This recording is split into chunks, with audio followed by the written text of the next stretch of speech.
Thank you.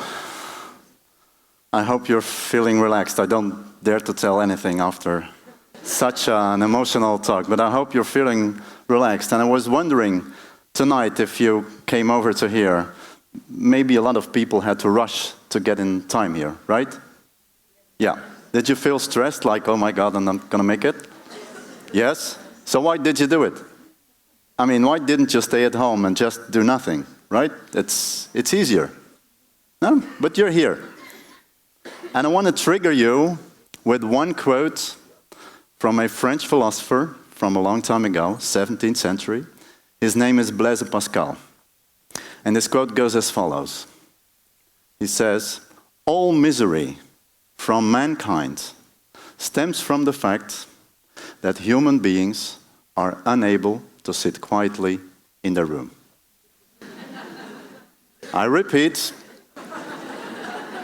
all misery from mankind stems from the fact that human beings are unable to sit quietly in their rooms.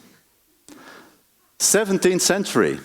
And I can imagine, suppose I didn't tell you the century, maybe you would have agreed with me that this quote fits wonderfully well into our society. Because that's what we do if we meet each other and you ask people, how are you? How are you doing? What do we tell? We say, fine. Well, we always say fine, even when we're not fine, but we say fine. But then we say, well, I'm busy. I'm really busy, in fact. And that struck me because until the end of the 60s, many magazines, such as Time magazine, predicted that one of the major problems of 21st century would that be of boredom. Really, boredom. They thought, well, labor gets automatized, electronics enter the household, and people start to work less hours than, oh, I pushed the wrong button. That's the right one. And people start to work less hours because they have vacation days, they have weekends. So what will these people do in the 21st century with all the hours of free time? But look at us. We're 2016. We're swamped with bucket lists, with career opportunities, with nursing our children into creative and successful young beings. And we want to deploy ourselves. We want to realize ourselves. And this is an interesting paradox, isn't it? We work on an average basis less hours than our grandparents, but we have more to do. That's fascinating. We work less and we have more to do. We have more free time and we sleep less, because if you compare it to 150 years ago, on an average basis, we sleep for about 1.5 hours less than 150 years ago. So what happened? What did we do from 150 years until today? Well, if people are in a hurry, if we are leading busy lives, what do? We are looking for what is called a peaceful mind, a balance. And that's what many people do today, right? We're in a rush and we're told that we need to find a balance. Well, what I learned from a German philosopher, Martin Heidegger is his name, is that the most difficult thing in the world, that's typical for philosophers, the most difficult thing in the world is to pose the right question. Because the way you frame a question is determinant for the answer you will give. So the question is, what is our problem today?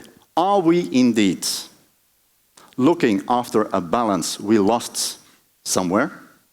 Or are we obsessed with the idea that leading a good life means that you have to be in balance? So what actually is the question?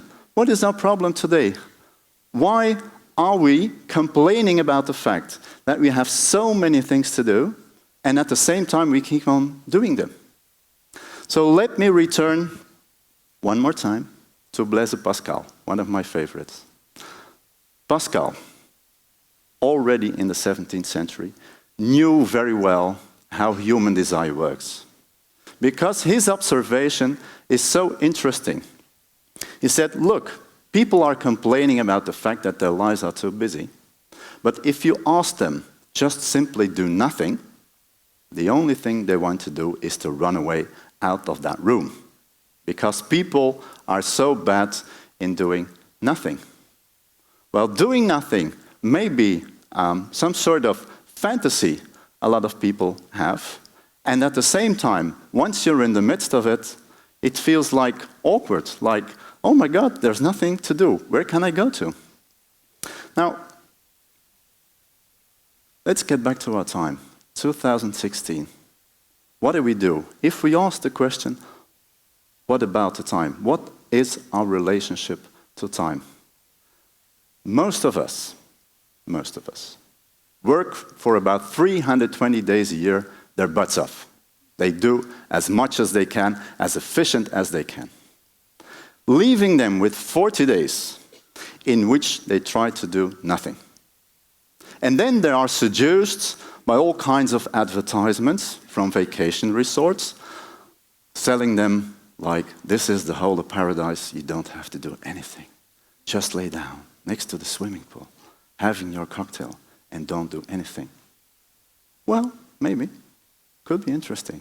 But what I find interesting is that while people are lying next to the swimming pool, in all these vacation resorts, many professionals are being full-timely paid to keep people busy next to the swimming pool, because once they're lying there for 2 days, they're so utterly bored. I think, that's the wrong button again, I have 2 choices. And I made the wrong one. Okay, there I am, restlessness. I think we have to make a choice. Either we stop complaining and we just go on, because apparently if it's so wonderful what we do, why should we stop? And if it would be so terrible, why don't we just stop doing things?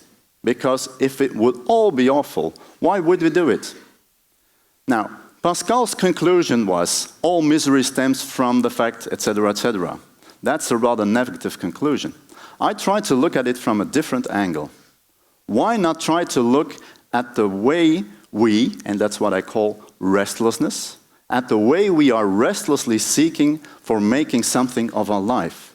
Because that's one of the fundamental reasons why we are unable to sit quietly in that room. We want to make something of our life. Well, what would be the worst thing? That we have too much to do because we love to do so many things and there's so many things to choose. Or the other way around, that there's nothing to do, that you get up every morning and every weekend and ask yourself, oh my God, what am I going to do in this weekend? There's no TEDx on Saturday, so it's tonight. What are you going to do tomorrow? And on Sunday, and the next weekend, and the weekend thereafter? So my plea is not to do nothing. My plea is not to get in balance. My plea is try to follow your passion. Try to lead a life in which your passions are at the center of it. Try to find an activity where your passions are at the center. And then I don't think you need to find a balance, because the balance is in what you do. So what I wish to all of you is lead a passionate and restless life and not a boring one. Thank you.